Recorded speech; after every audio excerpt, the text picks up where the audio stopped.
तो कैसे हैं आप सभी। आज की इस वीडियो में मैं आपको एक बहुत इंपॉर्टेंट क्वेश्चन के बारे में बताऊंगा जो कि है व्हीटस्टोन सेतु। व्हीटस्टोन सेतु इतना इंपॉर्टेंट क्वेश्चन है कि आपके बोर्ड एग्जाम में हर बार दे ही देता है। मतलब दे क्या, आप फिक्स क्वेश्चन इसे मानिए।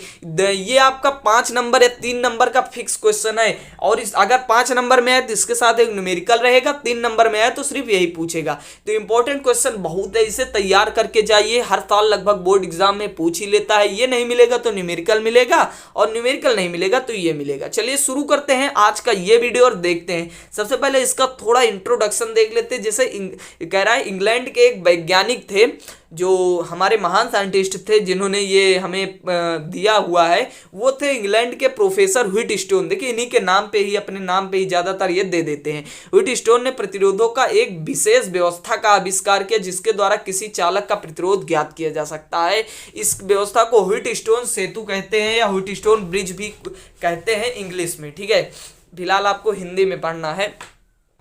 सिद्धांत क्या है, देखिए पहले किसी चीज कोई भी लिखा जाता है, प्रिंसिपल सिद्धांत उसका लिखा जाता है। तो देखिए इसमें 4 प्रतिरोध जो होते हैं वो श्रेणी क्रम में लगे रहते हैं। अब देखो सबसे पहले आप ये पूरी एक व्यवस्था समझ लीजिए। सबसे पहले हमने क्या लिया, एक वायर लिया जिसमें हमने एक प्रतिरोध ये लगा दिया, एक ये लगा दिया, एक ये मतलब एक क्यूब शेप का बना लिया जिसमें हमने 4 प्रतिरोध लगा दिया। और इसका जो एक पॉइंट है, चाहे आप ये वाला जोड़ दीजिए और चाहे ये वाला जोड़ दीजिए, तो आपकी इच्छा है। वो मतलब ये वाला जोड़ेंगे तो बैटरी की धारा जो है यहाँ से प्रवाहित की जाएगी। मतलब यहाँ से अगर जोड़ेंगे तो यहाँ से नहीं प्रवाहित होगी फिर धारा, क्योंकि इसमें बढ़ जाएगी पहले से। ठीक है, तो देखिए यहाँ से जैसे यहाँ पे आपका एक पॉइंट इसका जोड़ दीजिए जिसमें हम एक लगाएंगे गैल्वेनोमीटर और इसका एक कुंजी लगा देंगे। कुंजी का काम क्या होता है, जब हम कुंजी को यहाँ पे लगाते हैं तभी इसमें धारा चालू होती है, नहीं धारा नहीं चालू होगी। अब यहाँ पे 4 प्रतिरोध का हमने सेटअप लगा दिया जिसको हमने जोड़ दिया एक बैटरी से। अब बैटरी में भी कुंजी लगी रहेगी। देखिए कुंजी का मतलब क्या होता है, एक आप बटन समझिए। बटन भी इसी तरह कार्य करता है। जब आप बटन को चालू करते हैं तो ये इसमें टच हो जाता है जिससे धारा प्रवाहित होने लगती है। बस वही काम यहाँ पर भी है कुंजी का। ठीक है, तो यहाँ पे बटन नहीं शो करते, कुंजी शो करते हैं। ठीक है, तो यहाँ पे अब इसे हमने जोड़ दिया। अब जब हम यहाँ से धारा प्रवाहित करते हैं, जैसे यहाँ से आई और यहाँ पे I1 और यहाँ से I2, 2 धारा चली जाएंगी क्योंकि 2 यहाँ पे सेटअप है।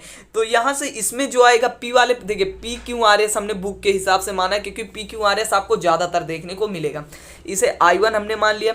अब ये धारा यहाँ से जाएगी इसमें B1 में।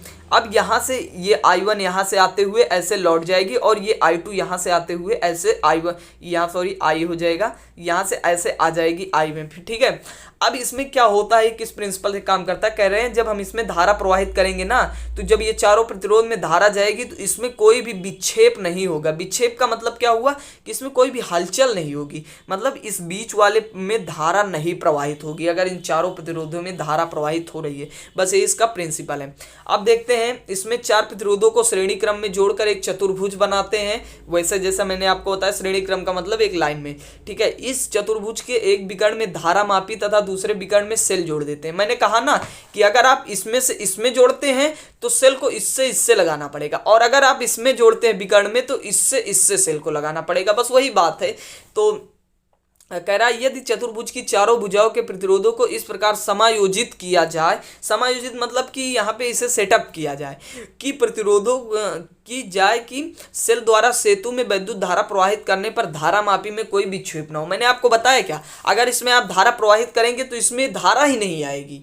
ठीक है, वही ये कैसे नहीं आएगी ये वो बता रहे हैं। ठीक है, फिर यहाँ पे कह रहा है धारा मापी में कोई विक्षेप ना हो तो सेतु संतुलित कहा जाता है। अगर इसमें विक्षेप हो गया तो आपका सेतु खराब है, मतलब सेतु खराब नहीं, मतलब कि आपने सही सेटअप नहीं किया है। ठीक है, तो 2 संलग्न भुजाओं के प्रतिरोधों का अनुपात शेष 2 संलग्न भुजाओं में लगे प्रतिरोधों के अनुपात के बराबर होता है। ठीक है, यही इनके नियम है। मतलब ये मैं आपको समझा देता हूँ इसका मतलब जो यहाँ पे कह रहा है PQ और RS प्रतिरोध लगा हुआ है। ये कह रहा है दो भुजाओं मतलब यहाँ पे P/Q = R/S, यही आपका हो जाएगा। ठीक है, यही यहाँ पे बता रहा है। ठीक है, फिर अभी नेक्स्ट यहाँ पे दिया हुआ है क्रिया विधि। देखिए ये क्रिया विधि यहाँ पे दिया हुआ है, कह रहा है 4 प्रतिरोध PQRS को चतुर्भुज ABCD की 4 भुजाओं के रूप में जुड़े हैं। ठीक है, देखिए अब ये 4 भुजाओं के रूप में आपको जुड़े हैं और बी कह रहा है बिंदुओं बी व डी। बी व डी क्या है देख लीजिए एक बार यहाँ से आप, बी और डी जहाँ पे चतुर्भुज हमारा लगा हुआ है, ठीक है। कह रहा है बिंदुओं बी और डी तथा ए व सी के बीच सेल मापी लगा है। एक बार आप चित्र अच्छे से देख लेंगे ना तो आपको अच्छे से समझ में आ जाएगा। फिर K1 K2 दो कुंजियां हैं। जब K1 को दबाकर धारा I प्रवाहित की जाती है तो बिंदु A पर दो भुजाओं I1 I2 में विभाजित हो जाते हैं। जो सम हमने बताया सो वही पढ़ रहे हैं।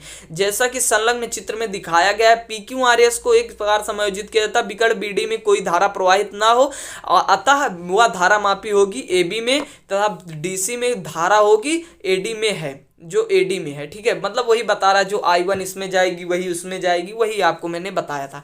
फिर कह रहा है देखिए यहाँ पे अब इसको आपको समझना पड़ेगा जो है किरचॉफ के दूसरे नियम से, ठीक है। जैसे बंद पास कोई भी आप ले लीजिए, जैसे मैंने एक यहाँ पे प्रतिरोध बना दिया, एक यहाँ पे बना दिया और यहाँ पे बना दिया और एक यहाँ पे बना दिया, ठीक है। विकर्ण को हमने जोड़ दिया है, ठीक है। और उसके बाद यहाँ से इसे बैटरी से हमने जोड़ दिया, ठीक है।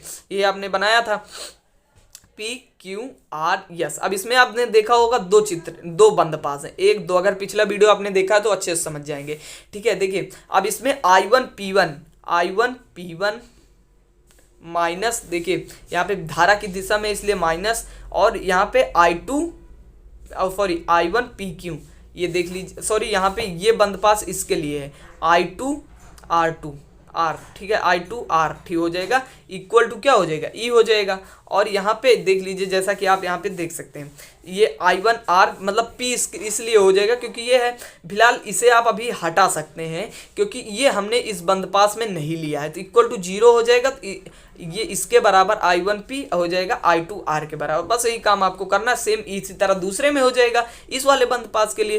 तो यहाँ पे क्या हो जाएगा I1 Q और इक्वल टू I2 PQRS हो जाएगा, RS। बस ये दो, अब इन दोनों को आप डिवाइड कर दीजिए, ये इक्वेशन फर्स्ट, ये इक्वेशन फर्स्ट और ये इक्वेशन सेकंड हो जाएगा। अब इन दोनों को आप डिवाइड करेंगे तो क्या आएगा, I1P by I1Q equal to I2R by I2S, ठीक है। I1 से I1 कट गया, I2 से I2 कट गया, P by Q equal to R by S। और यही आपका क्या है, व्हीटस्टोन सेतु का इक्वेशन, जो मैंने आपको शुरू में ही बता दिया था।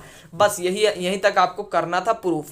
बस दोस्तों ये वीडियो बहुत इंपॉर्टेंट है, फिर इसे इग्नोर मत कीजिए, ना ही इस क्वेश्चन को इग्नोर कीजिए। आप यहाँ से समझ गए होंगे, बुक से जाके पढ़िए, नोट्स से पढ़िए।